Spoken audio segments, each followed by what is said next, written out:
In Washington, Republicans are angry that Hunter Biden is likely to avoid prison after agreeing to plead guilty to misdemeanor tax charges. But Biden's defenders say anyone else in the same position would never have been charged. When asked for comment this morning, Attorney General Merrick Garland deferred to the U.S. attorney who made the plea deal offer. Senior investigative correspondent Catherine Herridge has more on the Justice Department. Catherine, good morning. Good morning. With the plea deal waiting for a judge's approval, there's already disagreement over whether the years-long probe into the president's son is over, and it quickly turned political.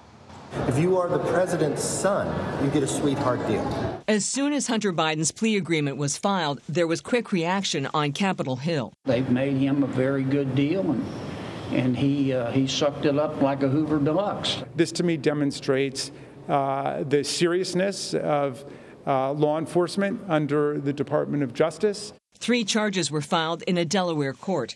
2 counts of willful failure to pay federal income tax on annual earnings in excess of $1.5 million.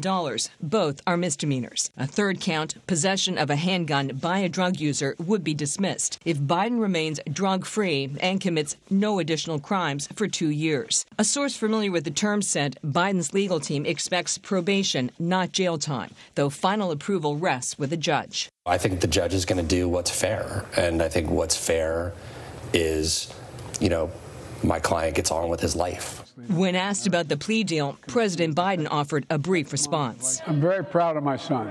David Weiss, the U.S. attorney in Delaware who led the probe, was appointed by then-President Trump and left in place by the Biden administration. In a statement, Weiss said the investigation is ongoing, but Hunter Biden's team sees it differently. My understanding is that we're done. Republican Congressman James Comer leads the House Oversight Committee, which is investigating the Biden family's foreign business dealings, a probe disputed by the White House. We're just beginning, and I want to remind everyone, this is an investigation of Joe Biden. It always has been from day one. 2 years ago, Hunter Biden spoke about the Justice Department investigation on CBS Sunday Morning. I am absolutely certain, 100% certain, that at the end of the investigation, that I will be cleared. This plea deal comes weeks after an IRS whistleblower came forward to CBS News and Congress alleging the investigation had been slow-walked. A congressional source says new records from that whistleblower could be public as early as tomorrow. Anne-Marie? All right, Catherine, thank you. So for more on the reaction to Hunter Biden's plea deal, I want to bring in CBS News senior White House and political correspondent Ed O'Keefe. So, we talked about this yesterday, Ed, and you point out that the White House and the president, the Bidens, they are usually pretty tight-lipped about whatever's happening with their son. I expect that the reaction from the White House is pretty much the same. Yeah, it is. And what you saw the president say there is about all we're going to get out of him. 6 words. I'm very proud of my son. And so White House aides here know this is an issue they don't discuss unless authorized to do so by the president and the first lady. They see it as a personal family matter involving the most sensitive issue in the Biden family, of course, Hunter and his well-being, the addiction issues he's faced, and the 5-year legal battle he's had. There are other legal issues that he continues to face. And so they're just going to stay out of it. They understand the politics of it and how Republicans have tried to make hay of the issue. But here at the White House, it's seen as a personal family matter and one at which aides will not discuss on the record or off the record from the White House briefing room or really in any other setting.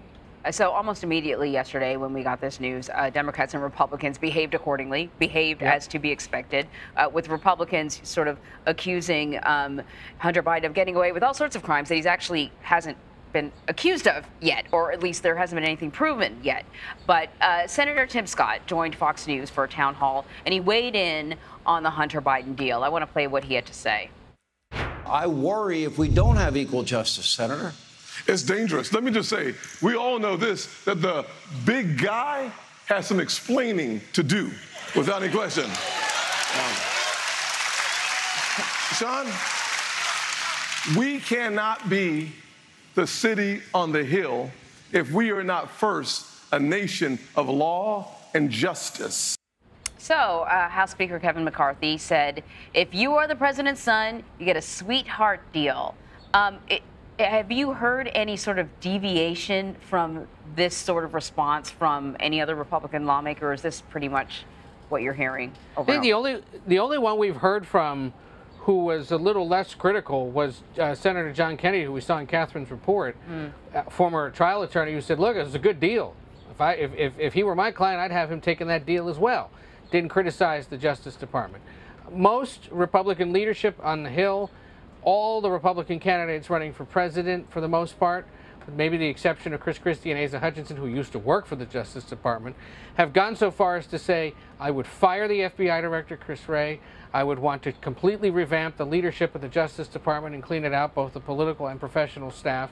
And so the issue of revamping federal law and order departments and procedures is now a litmus test for conservative-leaning Republican presidential candidates, which is why you're seeing this kind of criticism. And of course, oversight investigations, efforts to hold the Justice Department and the Biden family accountable continue on Capitol Hill, of course, most especially with the House Oversight and Judiciary Committees, and then some Republican senators, including Iowa Senator Chuck Grassley, who continue to raise questions about what's up in regards to Hunter Biden, what President Biden might have known about all that, and potentially other family members. Look, legal issues for Hunter Biden aren't entirely done yet. We don't know, for example, if there are other investigations into his foreign business dealings or other matters that maybe just haven't been revealed yet. But certainly Democrats, the White House, the Biden family, hoping that the resolution in court in the coming days in Wilmington could start putting this to bed, even though Republicans are going to continue talking about it. Right.